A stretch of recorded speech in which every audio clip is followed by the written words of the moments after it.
Por fim, gente, uma das aplicações mais interessantes da hidrostática é o princípio de Arquimedes, né? Que vai falar sobre o empuxo, ou também conhecido como flutuabilidade. Tá?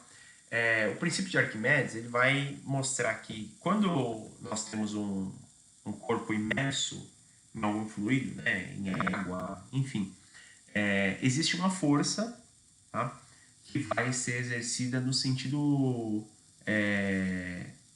oposto, né, ao que geralmente nós temos, né? Quando a gente solta um objeto na água, esse objeto ele pode flutuar, pode afundar ou pode ficar ali sem se movimentar.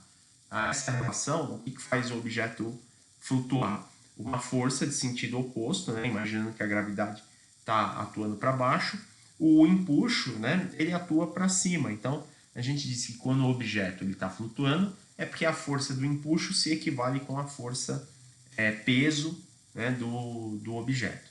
Tá? Então, o empuxo ele é definido como uma relação que envolve a densidade do fluido, tá? E o volume deslocado por ele. O que é o volume deslocado por ele? Sempre que a gente coloca, né, um corpo dentro de um recipiente com fluido,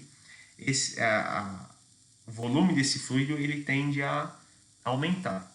Então, se a gente encher uma bacia de água e colocar uma melancia dentro, com certeza essa parte de água vai começar a derramar, porque a melancia ela vai deslocar um volume de fluido.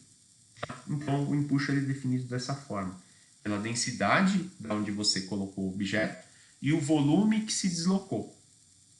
E a gente pode contar a história do Arquimedes, né, que ele teve que descobrir do que era feito a coroa que um rei havia ganhado de presente, e sem muito o que fazer, ele decidiu tomar um banho, e quando ele entrou na banheira, ele percebeu que o volume de água aumentou.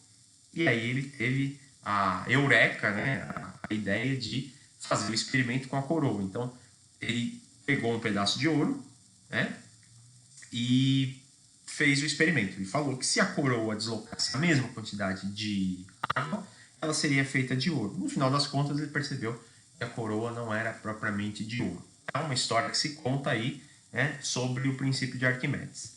Tá? Com essa situação, né, quando a gente fala de empuxo, nós podemos comentar sobre a ideia de peso aparente. Por que quando nós estamos na água a gente parece mais leve?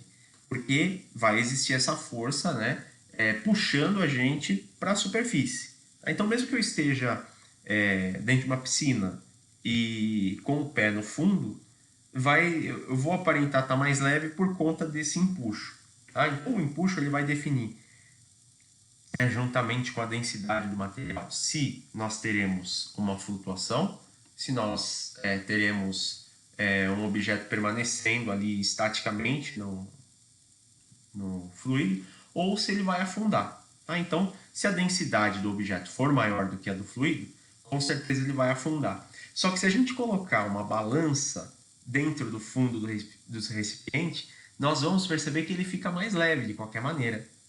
Então, se eu pegar a melancia ali e pesar ela dentro da água, ela vai ter menos massa, ela vai ter um peso aparente, né, em relação a isso. Tá? O que é o peso aparente? O peso do objeto. Quando a gente fala peso, a gente está falando de força-peso, então é a massa dele vezes a gravidade, menos o empuxo.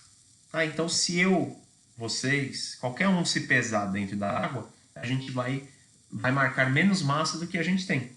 Por quê? Existe a força de empuxo, né? Tentando mover a gente para a superfície. Ok?